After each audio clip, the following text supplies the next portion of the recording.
Abby and Brittany were born with just one body between them. My name's Abigail Brad Hensel and Brittany Lee Hensel, and don't you dare say a thing about it. The only known surviving dicephalous conjoined twins, they've spent their lives in a small, close-knit community, completely protected from prying eyes. The girls live on a farm in Minnesota with their younger brother and sister, Cody and Morgan, and their mum and dad, Patty and Mike. As they reach 16 and on the brink of womanhood, they've decided to show the world what it's really like to be joined for life.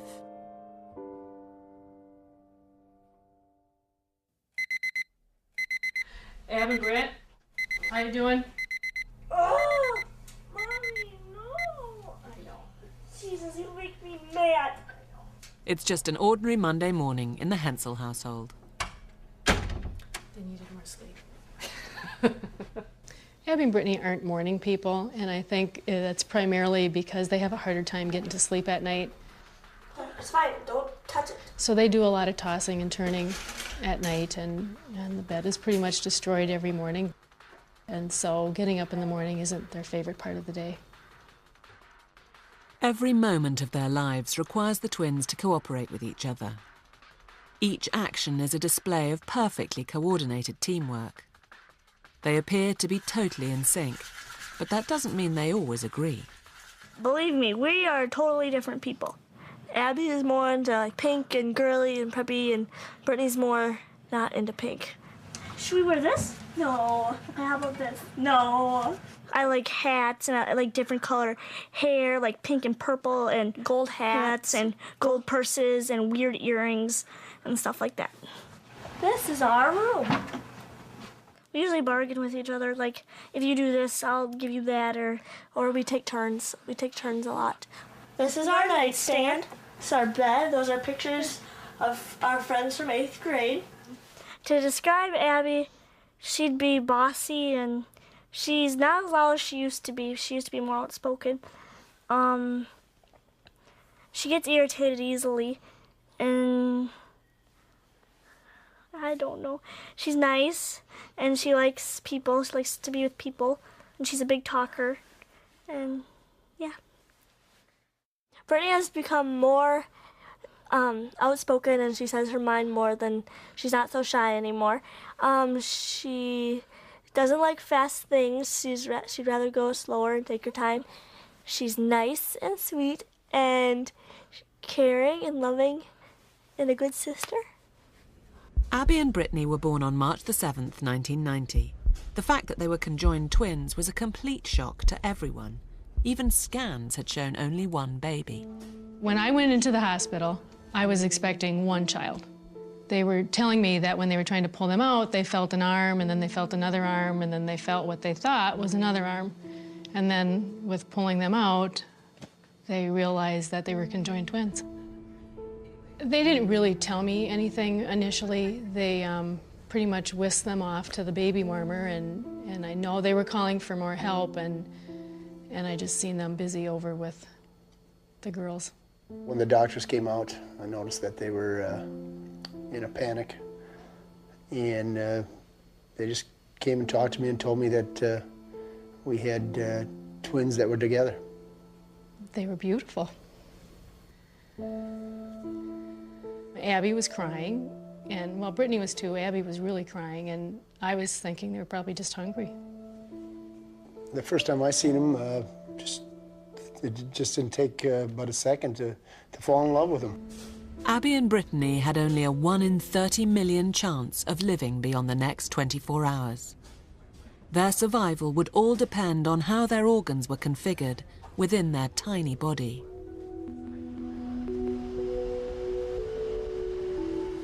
Queen Charlotte's Hospital in London specialises in the most complicated twin pregnancies. Professor Nick Fisk has followed the case of Abby and Brittany since they were born. I have never seen previously a set of surviving dicephalous twins, so they are extraordinarily rare, and they're the only ones, to my knowledge, alive today. They do appear to have two separate hearts, one in each side of the chest. And each has its own pair of lungs, one on the right and one on the left. But the medial lung on both sides seems to be fused in the middle, and that may be as one would expect. So it's consistent with an increasing degree of fusion as one moves down the body. Abby and Brittany had 3 arms at birth, and that often happens, but it was a useless midline arm that didn't function, so it was removed when they were very young. One presumes the outlook's better if you have 4 or even 3 arms than if you have 2, because it indicates a greater degree of duplication of the upper body. Abby and Brittany had 3, and that may have something to do with why they're doing so well. They just seemed to do everything on schedule. You know, they lifted their heads on schedule, they moved, they smiled, they ate. You know, everything just was working. You could see him progressing every day. One day you'd see him grabbing onto the coffee table, and the next day you'd come home and he'd be walking around it. Every step was not easy, but they got it done. To the medical world, Abby and Brittany were an astonishing case, confounding all expectations of dicephalous conjoined twins.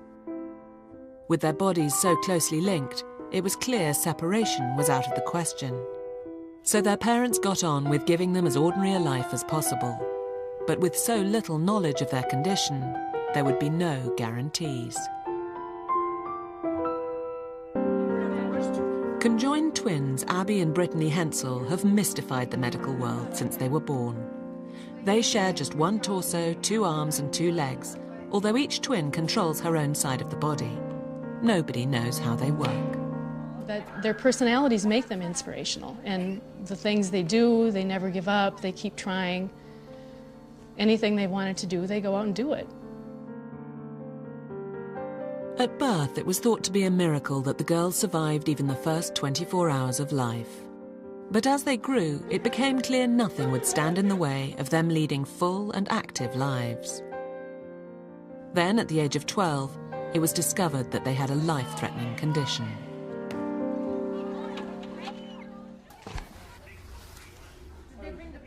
Abby and Brittany's rib cages were fused together, and their spines were growing outwards rather than upwards. The girls had to undergo a major operation to stop their lungs running out of air. Eventually, the girls were discharged from hospital. They'd gained 2 inches in height and were fit to live life to the full.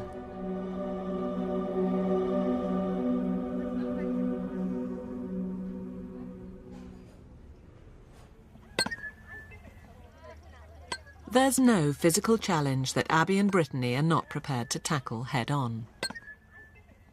Their degree of motor coordination is really quite extraordinary. It's not as good as you or I. It's not finely tuned, but it's pretty amazing. And how does that happen? Well, there's absolutely no degree of fusion of their spinal columns. They're completely separate, and we can see this in the X-ray of their pelvis here. They have a single pelvis, but 2 separate sacrums, which is the lower part of the vertebral column. So I don't think anyone can explain how this happens. They will be getting cues from things like skin tugging and stretching from the other one's side of the body, cues that they've had to learn to adapt to all their life, just in the same way that a person who is blind has incredible hearing skills, or a person who's deaf has incredible visual skills at lip reading. Abby and Brittany are about to undertake the ultimate test of their extraordinary skills. As their 16th birthdays approach, they're coming of age the American way and learning to drive. Okay, today we're taking Cody for 2 hours of placement testing for high school, and then Ab and Britt are going to their last 2 hours of driver's training. It's so normal for me to have Ab and Britt that I'm sure I overlook a lot of things that other people look at and say, man. Maybe when people tell me something that they see as spectacular with Ab and Britt, that it brings me back down to, yeah, they are spectacular. Okay, all right, let's get going. Now load up or we're going to be... You driving, girls? Why not? Everything that they have done, from riding bike to driving the lawnmower to riding horses to swimming, I never thought that driving would be an obstacle for them. In fact, I felt they were going to have an advantage having 4 eyes looking for a car versus just 2 eyes. Abby likes driving faster than me. Why do you like to drive fast, Abby? Because you get there faster and it's more fun. Driving made me nervous, just because they're girls and they're talking and they got so much going on, friends, school, just everyday stuff for them. But it did make me nervous. I just thinking that they weren't concentrating enough on driving. How you doing? You guys ready? Yeah. Today I'm working with the girls. Okay. It's their final lesson before they take their test on Tuesday. They're really pretty good. Their mom and dad have done a lot of work with them. They have to maneuver together, and one of the things that I noticed the first when we first went out was they were cutting their left turns a little bit. For behind the wheel, we had to have 6 hours of driving with an instructor. We learned how to parallel park and 90-degree parking and other things. This one? No, right down here by the cars. Between the 2 cars, we'll go make it a little tougher for you. That's for sure. You got enough for a little bit. A little further. All right. Put it in reverse, hard to the right, till you get to that 45-degree angle. Keep going. Keep going. All right, now straighten it. Hard the other way now. Hard as you can. Keep going, you're doing great. Super job. Excellent, even better than last time. Okay, and then straighten it and go up just a little bit. Abby takes over the pedals and the shifter, and I take over the, and we both steer. We both steer, and I take over the blinker and the lights. We gotta go where we're going, so we know where we're going. Where we have to, we know what turns we have to take.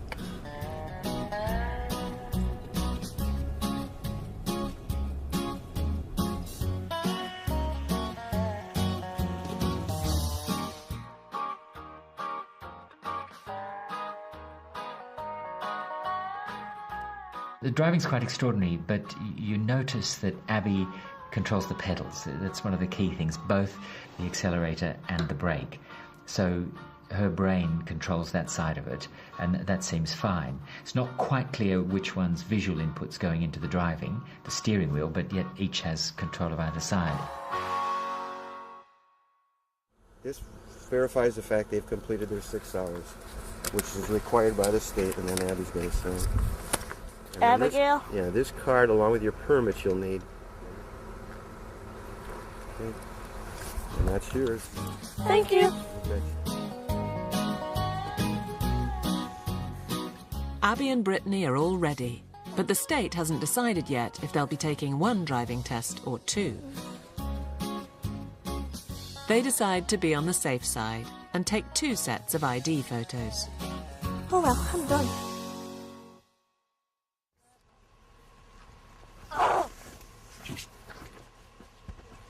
Goodbye. The girls go to the local high school just a few miles from their home. Over the years, the teachers and other pupils have had to learn how to treat them as 2 separate students with different interests and abilities. Tastes like coffee, yummy. Yeah. Hey girls. Hi. There's ice cream in my eye. Mr. Buzuki turned 60. Mr. Buzuki turned 60.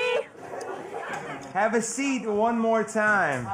I understand you're a little rowdy. Don't be. They are very, very different. Abby is, I would say, a little more outgoing.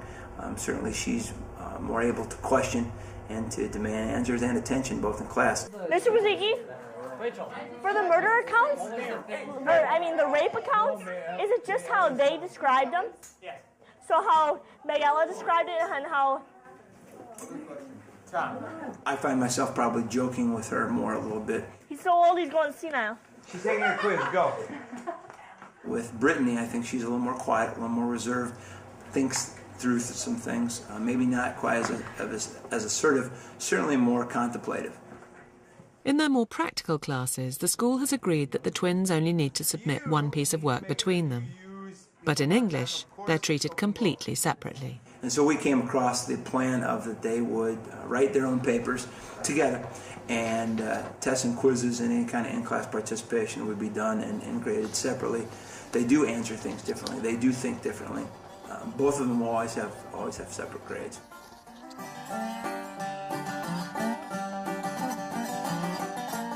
The girls have faced many challenges in life, but making friends isn't one of them. They're social butterflies.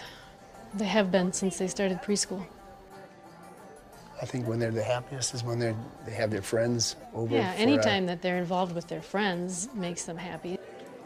So guess what? I'm having a party for my graduation and you're invited. Oh, okay. Thanks. How are you, darling? Oh! Don't push me. I didn't do nothing to you. I guess I'm a little more protective if they want to go downtown. Sometimes worry a little bit that if they did get picked on or anything like that. I just don't want them to hear anything negative. Their social group is so protective of them that they all watch out for them. And if they see even somebody that might be looking at them, they hover around them and they try and protect them. And they're comfortable with that. And if their friends are doing that, it makes them feel good that they would be protecting them.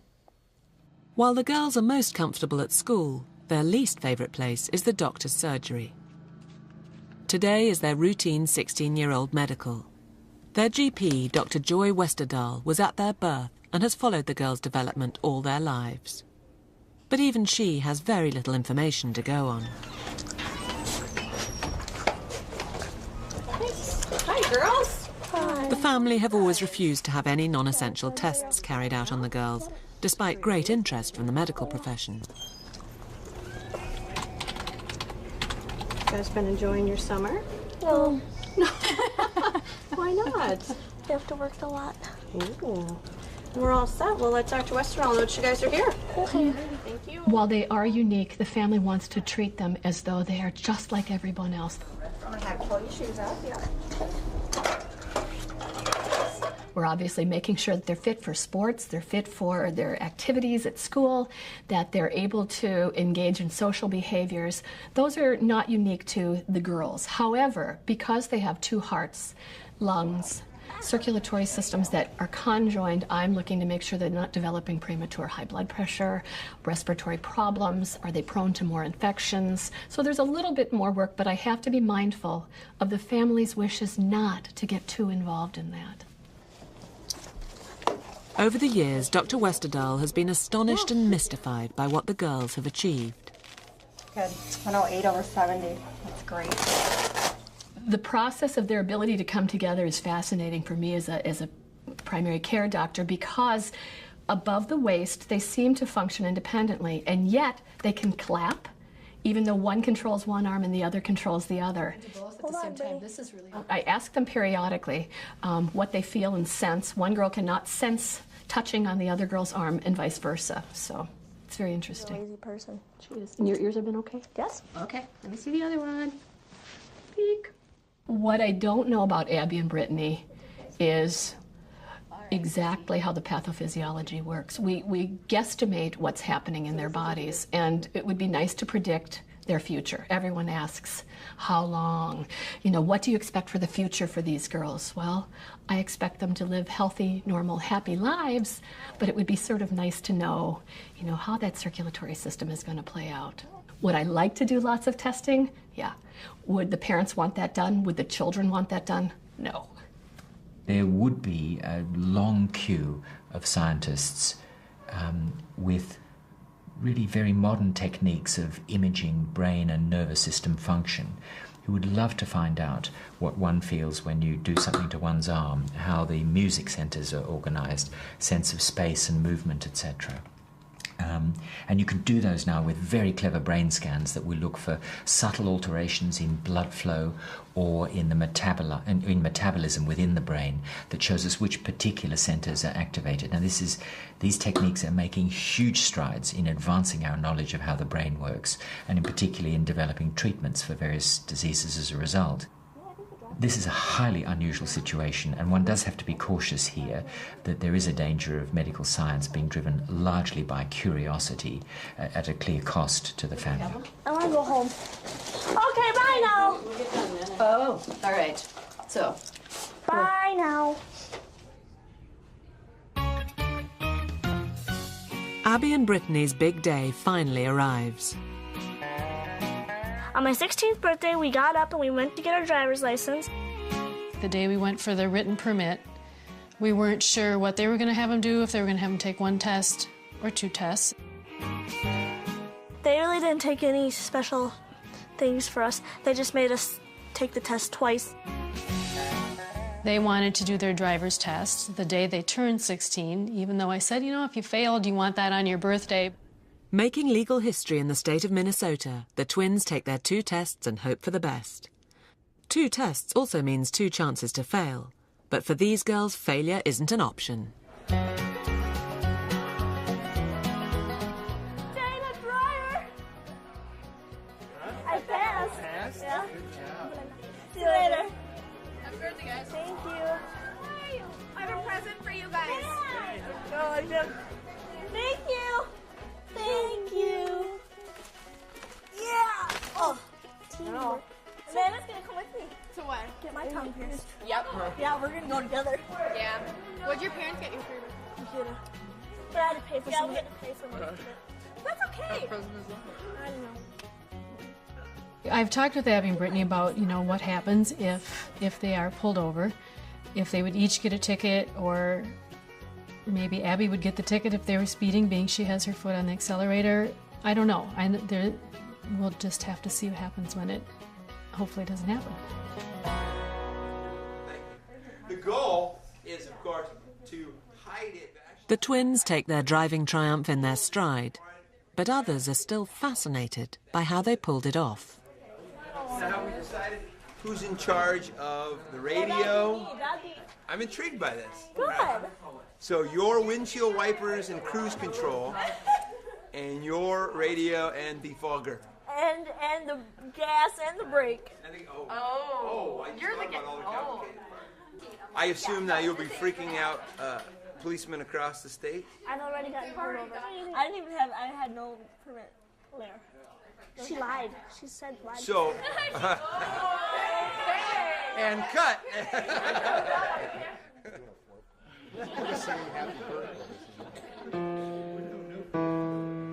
Take a pitch. 1, 2, 3. Happy birthday to you. Happy birthday to you. Now that Abby and Brittany have reached their 16th birthdays, their lives are entering an exciting but potentially more difficult phase.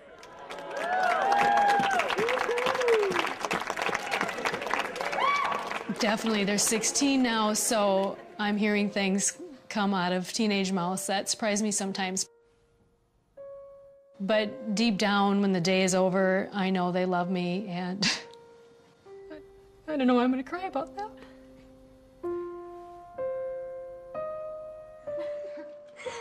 Low.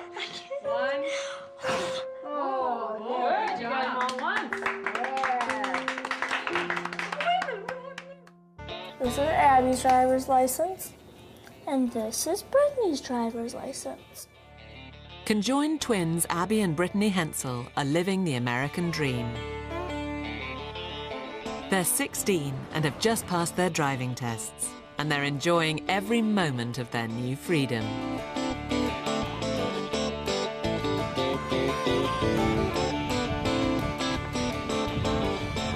We like to drive when we...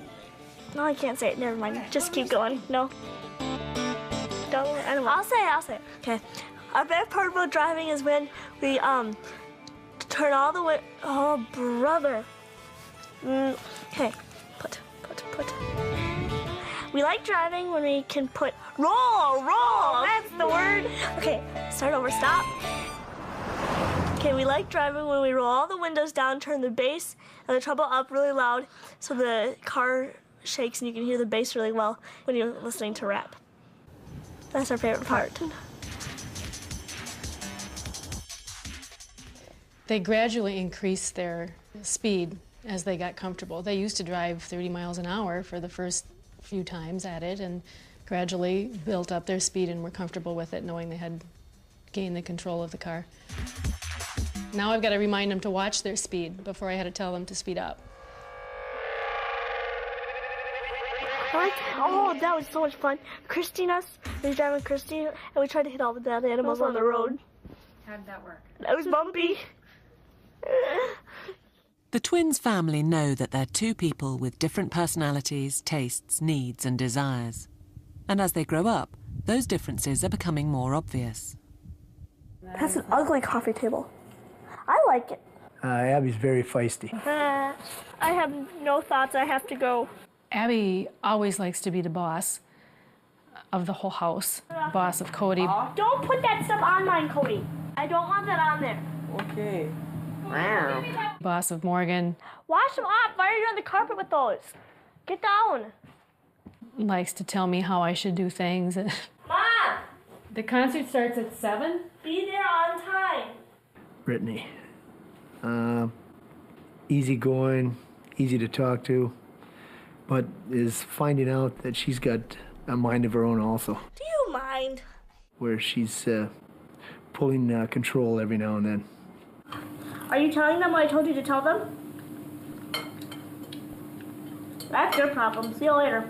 Now, and I always tell her, oh, Brittany, you've discovered you've got vocal cords and you can yell at me now.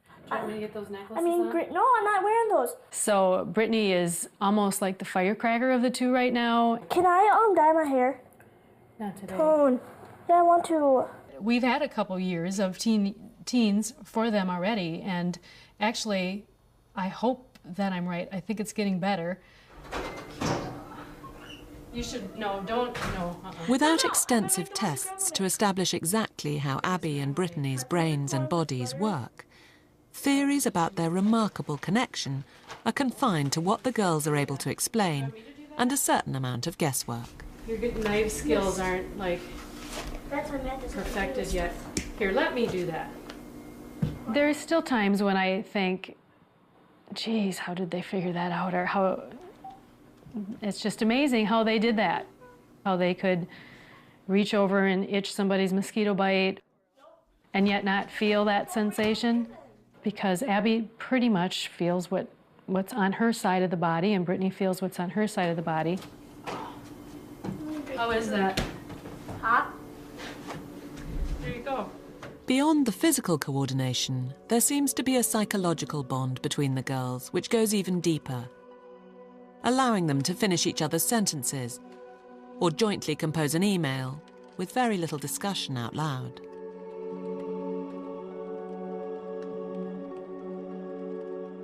When we're IMing or writing emails, we normally just say I am or not we are for some reason. I don't know why. But when we type, we say what we're going to say out loud, like we speak it, and then we type it. And if like we have different opinion on something, we'll be like, Abby says this and Brittany says that. Hello? Hi, Nancy. And it's not just the girls and their family who can't fully explain this incredible connection. This occurred very early after conception. The nervous system will have been developing only a few weeks later, and I presume sort of great plasticity involved nervous connections that don't normally exist in any of us. But you can't really have motor fibres going down one spine and back up the other one, or you shouldn't be able to. We don't really know. I suspect they have some greater form of perception of sensation on the other half of the body than perhaps we realise. Touch is a fairly crude one, but they may just have some sense of proprioception, where that other limb is, etc., that enables them to accomplish these extraordinary feats. Where do we get the frog from? Not the damaged one. The one that's... Ew. No, that's so gross.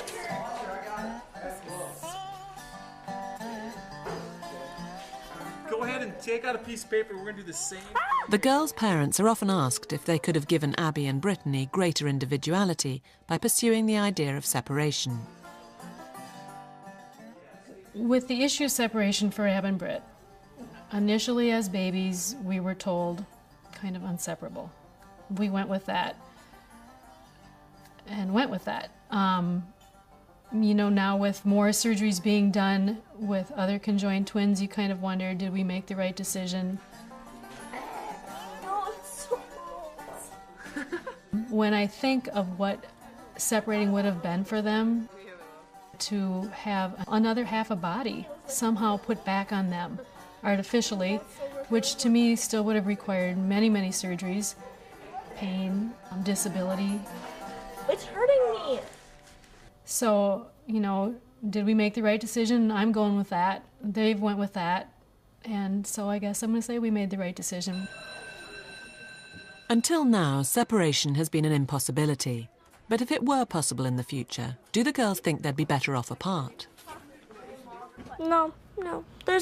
We never wish we were separated, because then we wouldn't get to do all the things that we can do, play softball and meet new people. We wouldn't have been able to do that, and run, and we wouldn't be able to do sports and stuff like that. So, and we don't know any other way, so. We have two minds with one vigorous and healthy body. And to separate them equally so that both survived would involve, yes, a separate mind and personality, but each body having one arm, one leg, half a pelvis, being grossly disabled and lots of problems with mobility and independent function. So in general, it's considered a no-brainer and not ethical. Individuality in these girls is going to be a hard concept for us to embrace, because we each have our own person. These two girls have always grown up together. So their individuality, while they're considered separate people, is always interlinked and intertwined. So it may not be a concept that we can understand.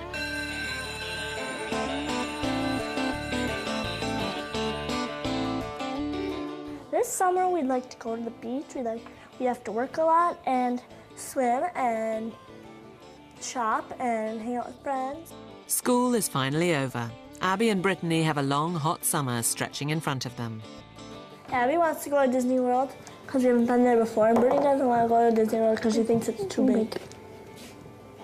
What does that mean specifically? Like too many people, or? Yeah. Why don't you like that? Because I just don't. I don't like being around people. A lot of people. The debate about where to go on holiday will have to be resolved later. In the meantime, the girls distract themselves with some retail therapy. Fashion tip number 1 by Abby and Brittany Hensel. You have to wear nice shirts with good pants, not good pants with t-shirts. Tip number 2, actually do your hair a little bit. Don't just throw it up in a ponytail every day, or leave it down. And ponytail we have, and t-shirt. Tip number 3, yeah. Don't wear black with brown.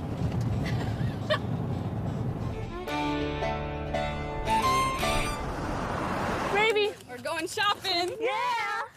Oh boy. Abby and Brittany love shopping, but finding the right clothes isn't always straightforward. Those are pretty. I got this in green. It looks cute in purple too. Really? Yeah, they have a purple one. The biggest challenge for them when they go shopping are shirts. Pants have never been an issue. Shoes has never been an issue because they love shoes. But anyway, so the tops are the biggest issue. Stuff like that. I got this, Chrissy. Patty has come up with a creative solution to the problem. Kim Carlson is the girls' dressmaker. By taking their clothes to her, they can choose whatever they like and have them tailored to fit their unique body. Hey, Kim. Hey, how are you girls doing? Oh, good. So what do we have today? Shirts. Shirts.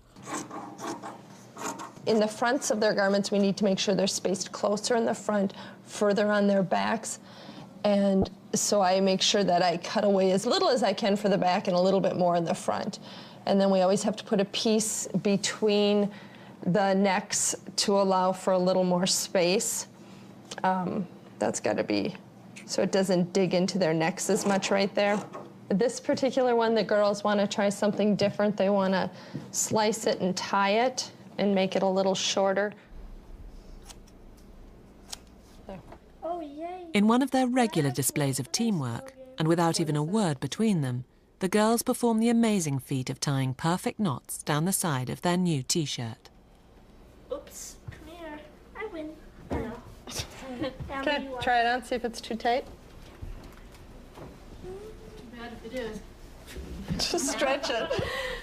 Yep, you're gonna wear it tight. I don't think it will be. Is that going to be okay? The length if once we hem it? Yeah. Okay, that's cute, girls. Good idea.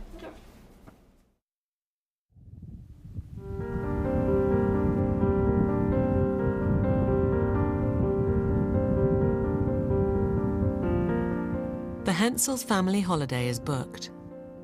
They're going to Texas, where people don't know them, and where there are bound to be stares. For Brittany in particular, it will be a testing time. But they're going to stay with someone who has a unique understanding of their situation. Monkey. Tamara had conjoined twins a couple years ago, 8 or 9 years ago, and her girls died about 2 hours after they were born. And she saw us on TV, so she called the radio or the station, and they gave her our number, and we've been friends with her ever since. When I do see Abby and Brittany, I reflect back upon the time when I gave birth to my own daughters and truly how their lives would have been together. It makes me sad to remember back to my own children and then what their lives would have been like. And I feel Abby and Brittany have showed me how to be positive in life. They've given me strength from within that I didn't even know I had. Mike can't get enough time off work for the trip, so the girl's best friend Christy is going along in his place. She'll be good moral support.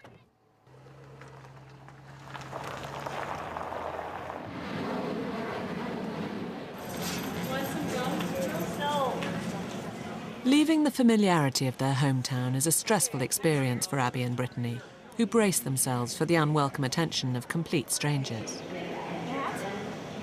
This curiosity is something they're getting used to, but it doesn't make it any easier.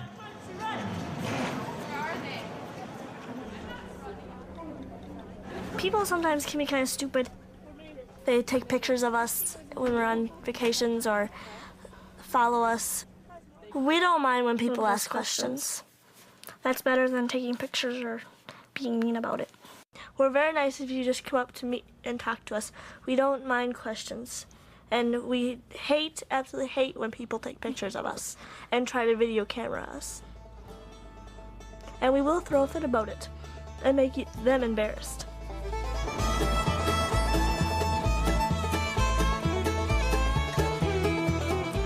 Tamra is determined to give the girls the trip of a lifetime, and she decides to turn their situation to their advantage. She manages to get them special pitch-side passes for a Major League Baseball game.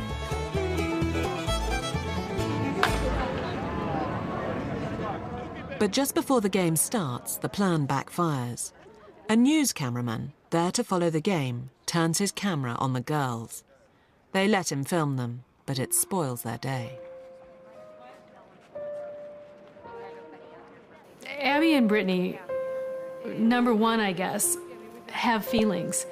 There's something that really annoys them, and that's when people feel they have the privilege to just turn around, snap a photo of them without asking them or even talking with them, or it drives them crazy because they feel like they're being violated. Remember? So you guys having a good time? Said something to them like, Yeah? No, really. This is fun? Have you ever done this before? No. These 2 balls, and that's it, I think. Oh, 2 more. The twins have faced enough stares in their lives not to let it ruin the whole trip. But it's a sharp reminder of what lies ahead of them. Facing adulthood, their fiercely guarded privacy will soon be under threat. Thank you. Thank you. All right, we're done. Let's go home. Abby and Brittany have just 2 more years at high school before they must decide whether to leave the protective environment of their hometown in Minnesota. They've had 16 years to adapt to their unique situation. But how will the wider world react to 2 completely separate human beings joined within one body? We might want to go into photography, child development, or stuff with kids, interior designing, architecture, or fashion design. Whatever they decide to do in life, the outside world will have to adapt itself to Abby and Brittany. But I'm intrigued to know, are they going to be hired as one or as two? Are they going to be able to share salaries, or do they, all of those things I think yet are to be determined. And so, I'm taking an approach on wait and see, but I certainly am looking forward to be a part of their lives for another 2 years. We haven't thought that much about where they would go to college. Depending on the day, Brittany has said she's going to be as far away as possible. We know Abby doesn't want to be too far away, so they may. We just don't know that yet. The girls' lives have been a series of questions, but as they become young women, they're being asked increasingly personal ones about their private lives. I hear them and their girlfriends talk about guys, but they probably aren't going to be sharing that with me right now, who they may have a crush on or what they're feeling, but I'm sure they do. The way I see them interact. The whole world doesn't need to know who we're dating or what we're gonna do and everything.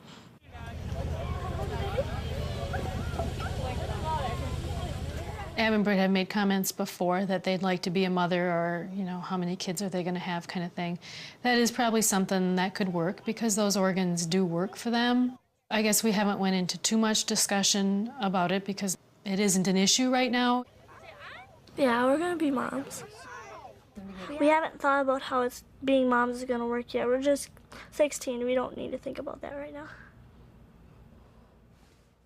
The physiology of a body is very complex, especially when it comes to female reproduction. It's not simply organs, but it's regulated by several centers in the brain. We have 2 brains that we're working with that have to regulate the ability to have a child. I suspect everything will go normally, but that only time will tell. There's no example of female dicephalous twins marrying or reproducing. Now, it's tricky. Do they marry 2 boys or 1? If it's 1, they're married to 2 people with separate identities. Is that bigamy or not? Or do they marry 2, which makes more sense if you respect their identity separately. Marrying 2, though, if marriages don't last and one wants to get divorced, it allows them to choose separate people. But what happens if one gets divorced and then you're stuck with 3 of you, one wanting to be single but not? And it raises all sorts of questions about, are they 1 or 2 people? And society really has no basis for ruling on this. Hi, guys. Hi. We're here. Hi, guys. How are you guys? Hi, how are you? Good. As a first step into adulthood, Abby and Brittany have got a babysitting job. And they seem to have a special gift with young children, who see them for who they are, rather than what they are. Later? Yeah. That tastes sticky, didn't it?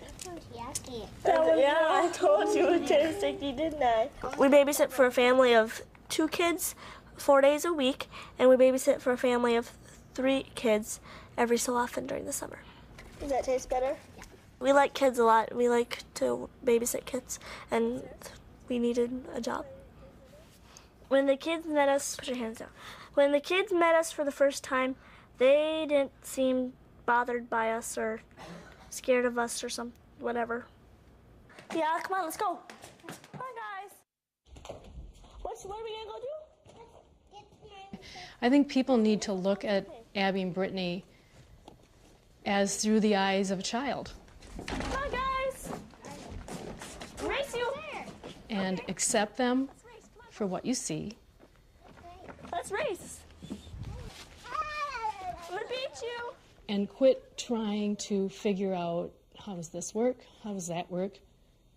How do you do this? How do you do that? Who got to pick this? Who did? And just know that it works, because you can see that. We may never know how Abby and Brittany work, but isn't it great that they can?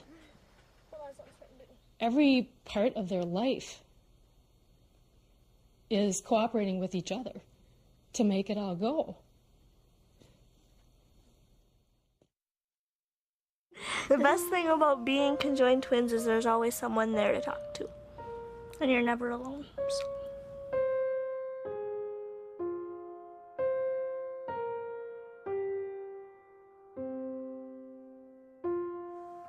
And there's more from the Extraordinary People series with the profile of Derek Paracchini, a blind pianist with learning difficulties, the music genius, over on 5 Life in just a tick. Next here on 5, Prison Break.